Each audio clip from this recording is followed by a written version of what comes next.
விக்ரம் ஃப்ளைட்டில் ஏறுவதற்காக மிகுந்த பதற்றத்தோடு ஏர்போர்ட்டுக்கு ஓடிக்கொண்டிருந்தான். ஆனால் அவன் தோற்றத்தை பார்த்து அங்கிருந்த CASF செக்யூரிட்டி கார்டு அவனை உள்ளே அனுமதிக்கவில்லை.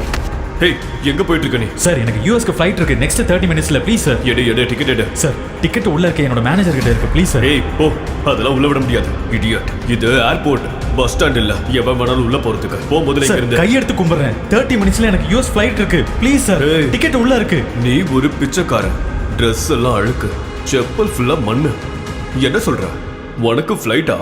அரை மணி நேரத்துல, அதுவும் யூஎஸ் போறதுக்கு. டேய், கனவுல கூட உன்னால அங்க ஃப்ளைட்ல போக முடியாது. போ, சரி கதை போ. நான் உங்க முன்னாடி கையெடுத்து கும்பிடுறேன். எனக்கு ஃப்ளைட் இருக்கு. ப்ளீஸ், நான் போகணும் சார். ப்ளீஸ். அப்ப நீங்க எது போக மாட்டல? ப்ளீஸ் சார், நான் உங்களை கெஞ்சி கேக்குறேன் சார். ப்ளீஸ் போடா சார். உன்னை நான் அடிச்சு கொன்னுடுவேண்டா, புரியுதா?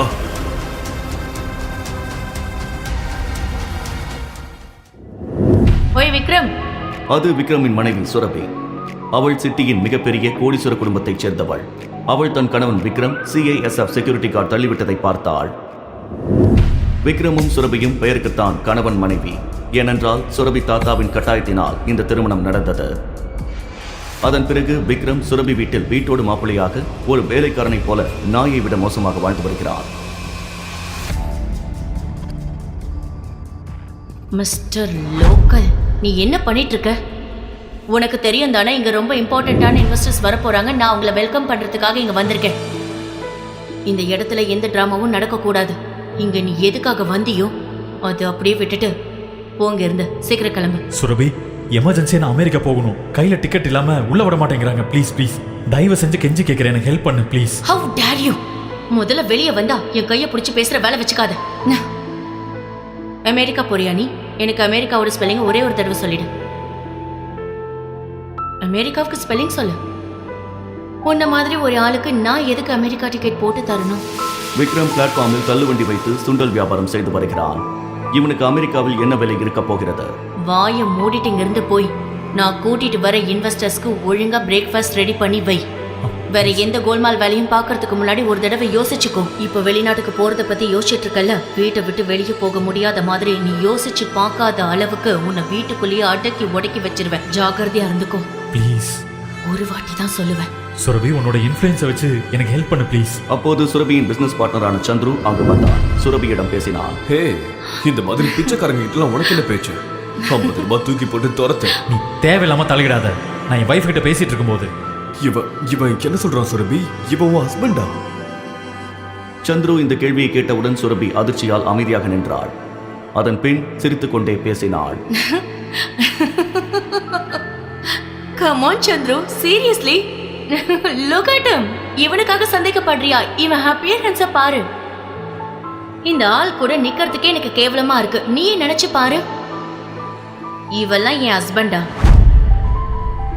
பிச்சை கேட்டு வந்தான் சந்துரு. ஒன்னு பிச்சை போடு, இல்லைன்னா இங்க இருந்து துரத்து. ஏன்னா இந்த ஆளு என்னோட ஹஸ்பண்டா இருக்கவே முடியாது. முதலில் சுரபியை விக்ரம் சிட்டி ஹாஸ்பிட்டலில் தான் பார்த்தான். அவன் அம்மாவிற்காக அந்த ஹாஸ்பிட்டல் சென்றிருந்தான். ஒரு பணக்கார பெண் அவளுக்கான மற்ற வேலைகளை விட்டுவிட்டு ஹாஸ்பிட்டலில் இருந்த கேன்சர் பேஷண்ட்டுகளிடம் கிஃப்ட் கொடுத்து கொண்டிருந்தாள். அவள் மிகுந்த அன்போடும் கருணையோடும் கிஃப்ட் கொடுத்தாள். அந்த கேன்சர் பேஷண்ட்டுகளும் அவர்கள் அன்பை அவளிடம் வெளிப்படுத்தினர். இந்த விஷயத்தை பார்த்ததிலிருந்து விக்ரம் சுரபியிடம் தன் மனதை இழந்தான். அப்போதிலிருந்தே விக்ரம் சுரபியை காதலிக்க ஆரம்பித்து விட்டான். ஆனால் அங்கு நின்று கொண்டிருந்தவன் தான் தன் கணவனாக போகிறான் என்று அவளுக்கு தெரியவில்லை.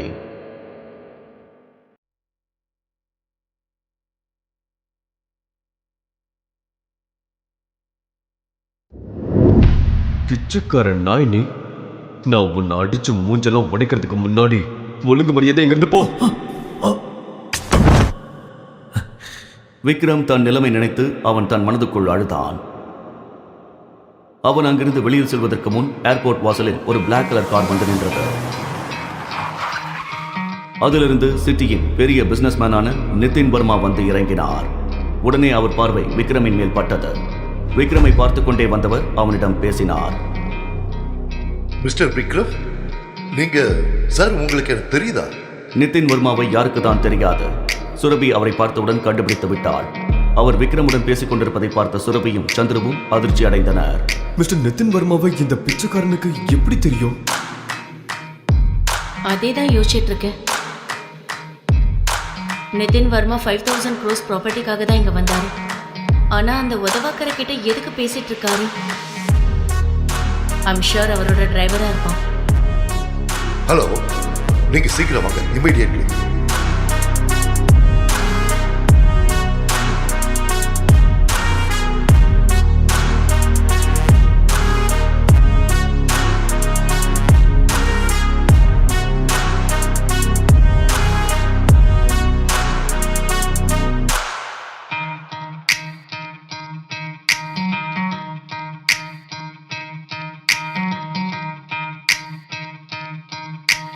மிஸ்டர் நிதின் வர்மா கிட்ட கெஞ்சி கூத்தாடி எப்படியோ ஏர்போர்ட்ல என்டர் ஆயிட்டான். ஆனா ஏர்போர்ட்ல போய் என்ன பண்ண போறான்னு தெரியல.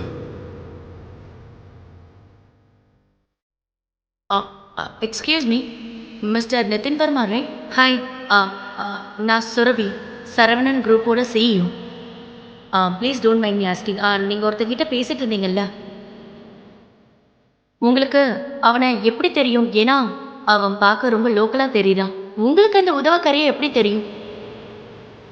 You mean mister Vikram? Are you kidding? நீங்க மிஸ்டர் விக்ரம லோக்கல்னு சொல்றீங்க? பிசினஸ் மார்க்கெட் பக்கமே வந்தது இல்லையா மேடம்?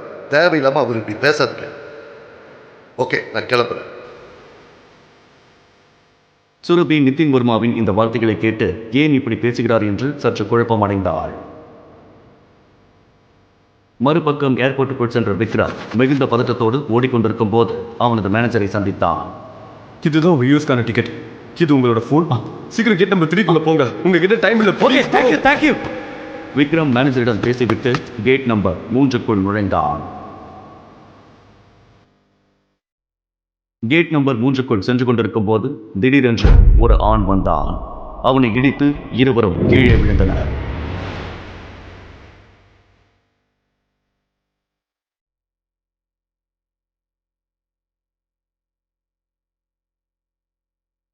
சார் நீங்கள் ஓகே தானே? அறிவு இருக்கா? ஏர்போர்ட் அது இது ஒன்றும் பார்க்கல, புரியுதா? இந்த மாதிரி லோக்கல் ஆளுங்களை உள்ள யார் விட்டது? சாரி சார், அவசரத்தில் வந்ததால தெரியாமல் அடிச்சிட்டேன். எனக்கு ஃப்ளைட் போயிடும், நான் போய் ஆகணும். சாரி. ஏய் ஸ்டே, என்னை இடிச்சிட்டு ஃப்ளைட்டில் என்ன இந்த ஏர்போர்ட்லேருந்து 2 மினிட்ஸில் தூக்கிடுவேன், புரியுதா? உனக்கு தெரியல நீ யாரை இடிச்சிருக்க சார். புரியுதா? எங்களோட எம்டி அடிச்சிருக்க. உனக்கு இவர் யாருன்னு தெரியல. இவர் பிரைம் ஏர்லைன்ஸோட எம்டி. சார், என் ஃப்ளைட் கூட பிரைம் ஏர்லைன்ஸோடது தான். ப்ளீஸ், நான் உங்ககிட்ட மன்னிப்பு கேட்டுக்கிறேன். நீங்கள் என்னை விட்டுருங்க, கொஞ்சம் emergency please sir. Emergency? Give me. Sir, N ticket. ஏய், நான் பார்க்குறேன் உன்ன மாதிரி ஒரு லோக்கல் எப்படி என் ஏர்லைன்ஸில் போகிறேன். ப்ளீஸ் சார், புரியுதா? போட சார், ப்ளீஸ் சார். கீழே அவன் டிக்கெட். என் டிக்கெட். ஓ சார், சார் என் டிக்கெட்டை கொடுங்க. நீதா விட்டுறாதீங்க அவனை. என்ன கொடுங்க. ஸ்டே தர், புரியுதா? ஏய், அவன் டிக்கெட்டை கீழ்.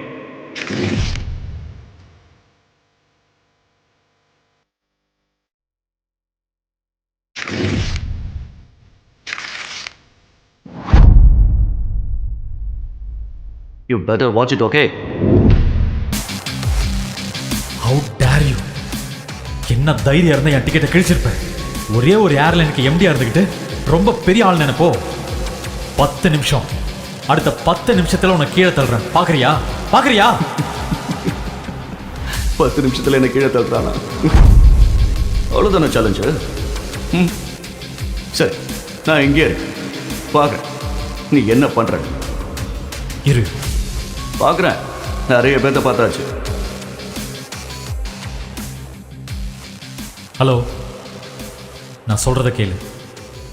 விக்ரம் மாஸ்டர் பேசுகிறேன்.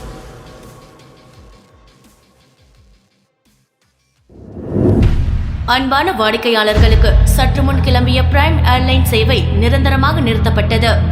அந்த காரணத்தினால் ஏற்பட்ட அசௌகரியத்திற்கு மிகவும் வருந்துகிறோம். அனைத்து பயணிகளும் மன்னிக்கவும். Hey, mister. Hello. Authority. நான் எந்த பெர்மிஷன் ஆர் நோட்டீஸும் கொடுக்கல. எப்படி இந்த அனௌன்ஸ்மெண்ட் நடக்குது? சார் அது மேலிடத்துல இருந்து வந்த இமிடியேட் ஆர்டர். ஆர்டர்? உங்க லைசன்ஸ் கேன்சல் பண்ணிட்டாங்க சார். வாட்? கிரைம் ஏர்லைன்ஸை பேன் பண்ணிட்டாங்க. நீங்க எதுனாலும் அங்க பேசிக்கோங்க. Hello hello.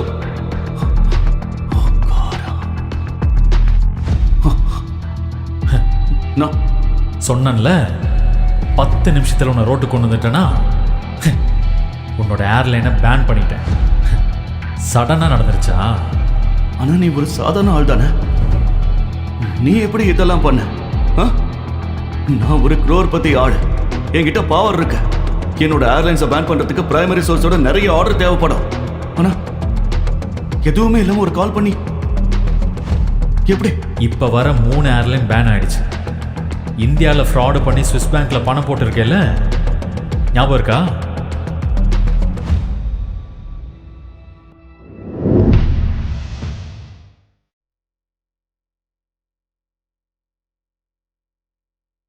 ஏய், அதுக்காக உன்னை ஜெயிலில் போட்டிருக்கணும். ஆனால் நான் ஒரு எமர்ஜென்சியில் இருக்கேன். அதான் உன்னை இதோட விடுறேன். இல்லை உன் கையில் திருவோடு கொடுத்து பிச்சை எடுக்க வச்சிருவோண்டா.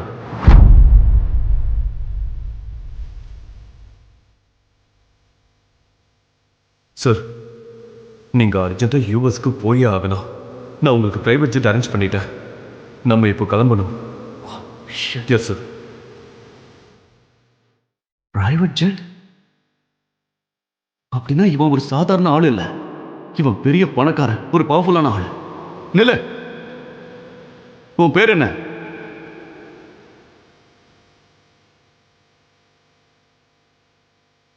உன் பேர் என்ன? சாரி மன்னிச்சிருங்க சார், மன்னிச்சிருங்க. ஹானஸ்ட்லி முன்னாடியே தெரிஞ்சிருந்தா நான் உடனே உங்களுக்கு ஃப்ளைட் அரேஞ்ச் பண்ணியிருப்பேன். Please please forgive me sir. இனிமே இந்த மாதிரி தப்பு நடக்காது சார். இப்போ ஏர்லைனே இல்லையே, தப்பு எப்படி நடக்கும் சார்?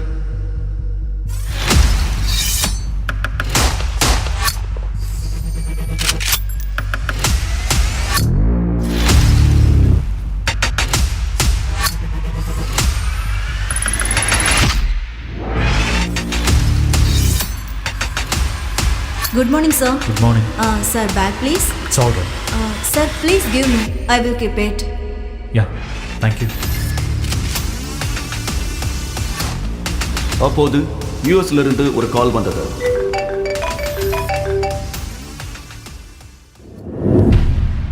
ஹலோ விக்ரம் சார், நீங்க யூஎஸ் வரதுக்கு எந்த அவசியமும் இல்லை. பிளட் டோனர் கிடைச்சிட்டாங்க. பெரிய ஐயா இப்ப சேஃப் ஆயிட்டாரு.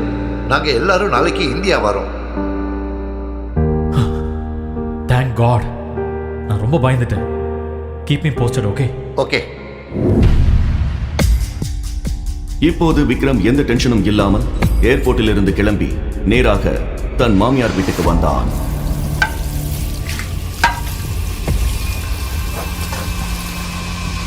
அங்கு எப்பவும் போல விக்ரம் வீட்டு வேலைகளை எல்லாம் முடித்து சுரபிக்கு லஞ்ச் பேக் செய்து காதில் இயர்போனுடன் அவள் ஆபீஸுக்கு வந்தான்.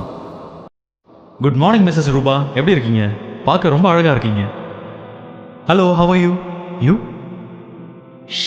என்ன ஏன் இவ்வளோ டென்ஷனாக இருக்கீங்க ரூபா? God. நீ எப்பவும் வேலைக்கார மாதிரி வீட்டு வேலை மட்டும்தான் செய்வியா? நியூஸ் எல்லாம் பார்க்க மாட்டியா? நீ எவ்வளோ பெரிய பிஸ்னஸ் மேனோட மருமக. உனக்கு நியூஸ்ல என்ன நடக்குதுன்னே தெரியாதா? என்னாச்சு ரூபா மேம்? அங்க பாரு. டெண்டர்ஸ் கிடைக்காததால் சரவணன் இண்டஸ்ட்ரீஸ் மிகப்பெரிய பின்னடைவை சந்தித்துள்ளது. இந்த 2000 கோடி டெண்டர் மூலம் திவாலாக போகும் கம்பெனியை மீட்க இருந்த கடைசி வாய்ப்பும் கை நழுவி விட்டது. கடனில் கவிழ போகும் கம்பெனியை எப்படி மீட்கப் போகிறார் CEO சுரபி?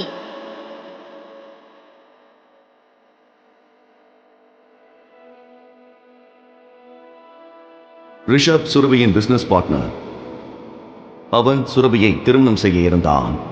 ஆனால் சுரபியின் தாத்தா இருப்பதற்கு முன் தெருவில் உணவு விற்கும் சாதாரண இளைஞனான விக்ரமுக்கு தன் பேத்தியை கட்டாயப்படுத்தி திருமணம் செய்திருந்தார். பின் அவர் இறந்துவிட பிசினஸ் பொறுப்பு அனைத்தும் சுரபியின் அப்பா சரவணனின் தலையில் விழுந்தது. பிரச்சனையில் இருக்கும் கம்பெனியை மீட்க சரவணன் மிகவும் போராடினார். ஆனால் எல்லாம் தோல்வியில் முடிய மன உளைச்சலில் சரவணன் படுத்த படுக்கையானார். அதனால் சுரபி கம்பெனி பொறுப்பை ஏற்று நடத்தி வருகிறாள். ரிஷப் நினைத்தால் இந்த பிரச்சனையை தன் அப்பாவின் நண்பர் நாராயணன் மூலம் சுலபமாக முடிக்கலாம். ஆனால் அவளை அடைய முடியாத கோபத்தில் அவன் உதவ முன்வரவில்லை. சுரபி எப்படியாவது கம்பெனியை மீட்க வேண்டும் என்று பதட்டத்தில் இருந்தாள்.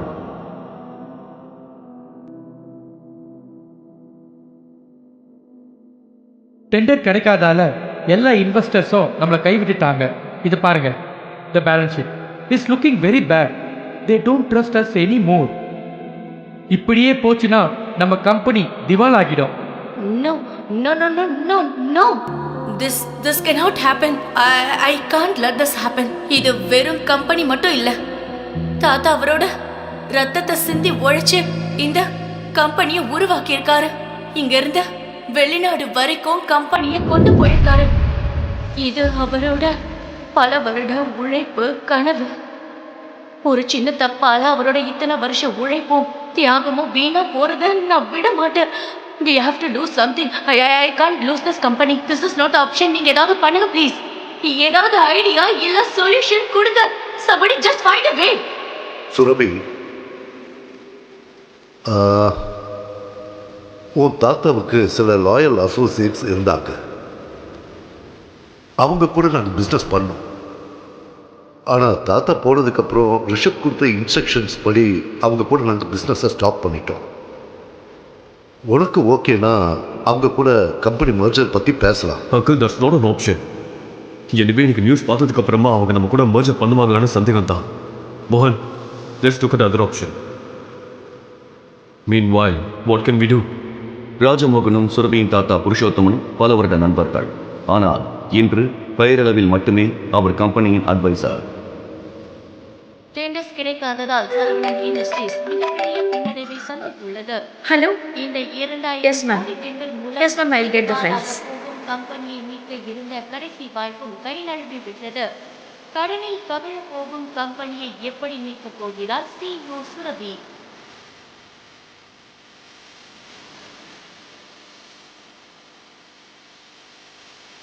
மேம், சுரபிங்க. விக்ரம், நீ வீட்டுக்கு போ. நான் அவசரமா இந்த ஃபைல்ஸை கொண்டு போகணும். சுரபி நான் உடனே பார்க்கணும். I need to meet her right now please. Vikram, அடம் பிடிக்காத. வீட்டுக்கு போ. நீங்கள் எங்கே போகிறீங்க? Meeting room. செக்யூரிட்டி ரூபா மீட்டிங் ரூமுக்குள் நுழைய அவருக்கு பின்னால் விக்ரமும் மீட்டிங் ரூமுக்குள் நுழைந்தான். விக்ரம் வந்ததை பார்த்ததும் எல்லோருக்கும் முகம் மாறியது. சுரபி, விக்ரம், இருங்க. இந்த ப்ராப்ளமை பற்றி நான் உங்ககிட்ட முக்கியமாக ஒன்று பேசுகிறேன். விக்ரம், நான் இப்போ ரொம்ப முக்கியமான மீட்டிங்ல இருக்கேன். ப்ளீஸ் என்ன தொல்லை பண்ணாத. 5 minutes please. Give me 5 I minutes. Don't have time Vikram. 5 minutes please. Give me 5 minutes. இங்க மீட்டிங் நடந்துட்டு இருக்கு. கம்பெனி விஷயத்துல மூக்க நுழைக்காதன்னு உன்கிட்ட எத்தனை வாட்டி சொல்லியிருக்கேன் விக்ரம். மரியாதையா இங்க இருந்து கிளம்ப போடா. சுரபி, முதல்ல இவனை வெளியே அனுப்பு. எல்லா போடா. பிரச்சனையும் இவனால தான். நான் சொல்றத தயவு செஞ்சு கேளு. செக்யூரிட்டி, செக்யூரிட்டி, இவனை வெளியே தள்ளுங்க. சார், இந்த பிரச்சனையை நான் பார்த்துக்கிறேன். நீங்கள் மீட்டிங்க்கு போங்க please.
He can help you. அவர் சுரபியோட தாத்தா கூட ரொம்ப க்ளோஸாக இருந்தார். ஆனால் ரிஷப் வந்ததுக்கு அப்புறமா அவன் சைட்லைன் பண்ணிட்டான். அவர் செயின் ஸ்மோக்கர். 1 மணி நேரத்துக்கு ஒரு தடவை சிகரெட் பிடிக்க இங்க வருவாரு. நீ இங்கேயே வெயிட் பண்ணி அவர்கிட்ட பேச ட்ரை பண்ணு. நான் கீழே போறேன். ஓகே? ஓகே. விக்ரம் அங்கு ராஜமோகனுக்காக காத்திருந்த சமயத்தில் தன் போனை எடுத்து ஒருவருக்கு போன் செய்தான். ஹலோ, எப்படி இருக்கீங்க? விக்ரம் சார், உங்களை நேர்லையும் பார்த்தாச்சு, ஃபோன்லையும் பேசியாச்சு. நான் சூப்பராக இருக்கேன். சரி சொல்லுங்க சார். எனக்கு ஒரு ஹெல்ப் வேணும். It's my pleasure sir.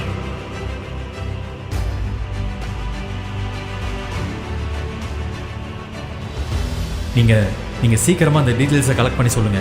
நான் வைக்கிறேன். ஓகே, பாய். Hello sir.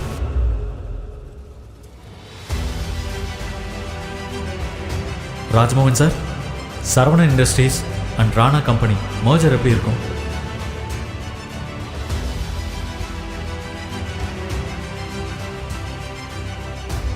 ராணா கம்பெனியா? இதை பத்தி உனக்கு எப்படி தெரியும்? அவங்க எங்களோட பழைய business Associates. How to you know them?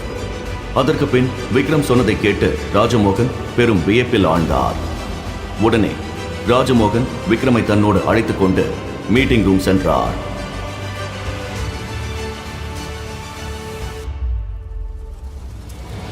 இந்த ஒண்ணுத்துக்கு உதவாதவன் இங்க என்ன பண்றான்? Mind your words Rishabh.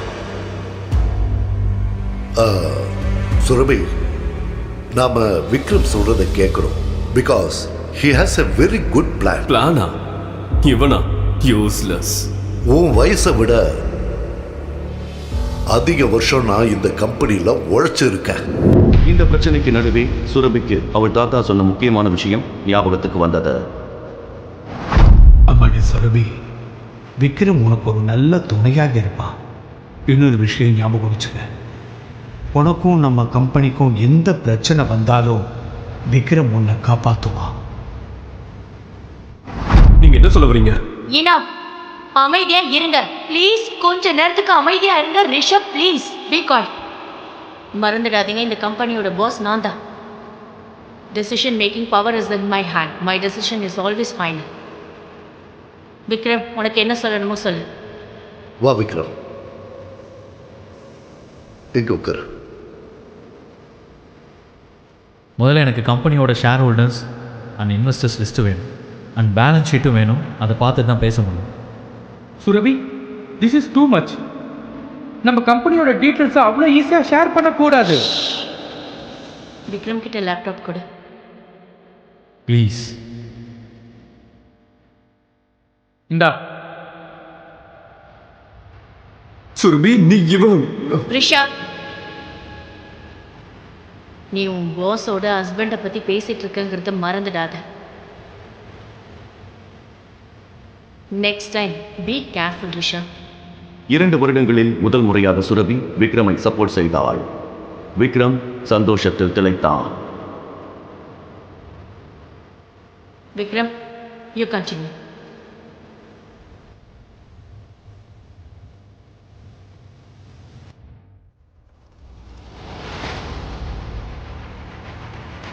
Balance ஷீட்டில் இருக்கிற ஃபியூ டிரான்சாக்ஷன் சரியில்லையே. இன்வெஸ்டர்ஸ் கம்பெனி விட்டு போகிறதுலையும் ஒரு பேட்டர்ன் இருக்குது. Something is wrong. அட மேடம், இவர் என்ன பேசிட்டு இருக்காரு? தேவையில்லாததெல்லாம் பேசிட்டு இருக்காத. கம்பெனியை எப்படி காப்பாற்றணுங்கிறத சொல்லு. நாம நம்ம கம்பெனியோட எல்லா ஷேர்ஸையும் பைபேக் பண்ணுவோம். Simple. O wow, what a fresh new plan. அட, இதை பத்தி எல்லாம் நாம யோசிக்காமையா உட்காந்துருக்கோம். அமைதியா இருங்க Vikram. We don't have the funds. Give me 1 minute. Just 1 minute. Vikram தனியாக போய் ஒரு போன் செய்தான். அதை கேட்டு எல்லோரும் திகைத்து போயினர்.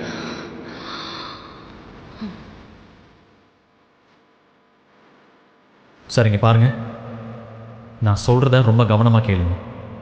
முதல்ல என்ன பண்ணுறீங்கன்னா, ராணா கம்பெனியிலேருந்து சரவணன் இண்டஸ்ட்ரீஸுக்கு உடனே 5 crores ட்ரான்ஸ்ஃபர் பண்ணுங்க. அடுத்தது, ராணா கம்பெனிஸ் சரவணன் இண்டஸ்ட்ரீஸ் கூட நடக்க இருக்கிற மர்ஜரை உடனே அனௌன்ஸ் பண்ணணும். அப்புறம் ஃபைனலாக கபூர் இண்டஸ்ட்ரீஸோட எல்லா ஷேர்ஸையும் வாங்கிடணும். சுரபி விக்ரம் சொன்னதையெல்லாம் கேட்டு நம்ப முடியாமல் உட்கார்ந்திருந்தாள். இத்தனை நாட்கள் எதற்கும் உதவாதவன் என்று நினைத்தவன் இன்று அவள் கம்பெனியை காப்பாற்றப் போகிறான் என்பதை அவளால் துளி கூட நம்ப முடியவில்லை. விக்ரம், நீ யாரு? Breaking news, we have a huge news. Rana industries Saravana industries கூட merge பண்ணிட்டாங்க. இது பிரச்சனையில இருக்கிற சரவணா இண்டஸ்ட்ரீஸை காப்பாத்திடும். சரவணா இண்டஸ்ட்ரீஸோட ஷேர்ஸ் எல்லாம் திரும்ப வாங்கிட்டாங்க. இந்த merge சரவணா இண்டஸ்ட்ரீஸ்க்கு ஒரு மிகப்பெரிய வளர்ச்சியை கொடுக்க போகுது. அதோட இந்த கம்பெனியை மீட்டெடுக்கவும் இது உதவியா இருக்கும்.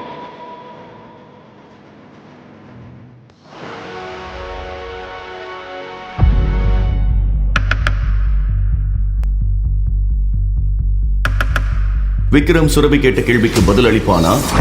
விக்ரம் உண்மையில் யார்? அவன் ரகசியம் என்ன? அவனுக்கு ராணா இண்டஸ்ட்ரீஸுடன் என்ன தொடர்பு? பாக்கெட்டில் 10 ரூபாய் இல்லாதவன் எப்படி 5 கோடி பணத்தை கொண்டு வந்தான்? எப்படி ராணா கம்பெனியோடு மெர்ஜர் நடத்தினான்? சுரபிக்கு டெண்டர் கிடைக்காததற்கு ரிஷப் தான் காரணமா? இந்த கேள்விகளுக்கெல்லாம் விடை தெரிய உடனே பாக்கெட் எஃப்எம் டவுன்லோட் செய்து கேளுங்கள். Mister local. லிங்க் டிஸ்கிரிப்ஷனில் கொடுக்கப்பட்டுள்ளது.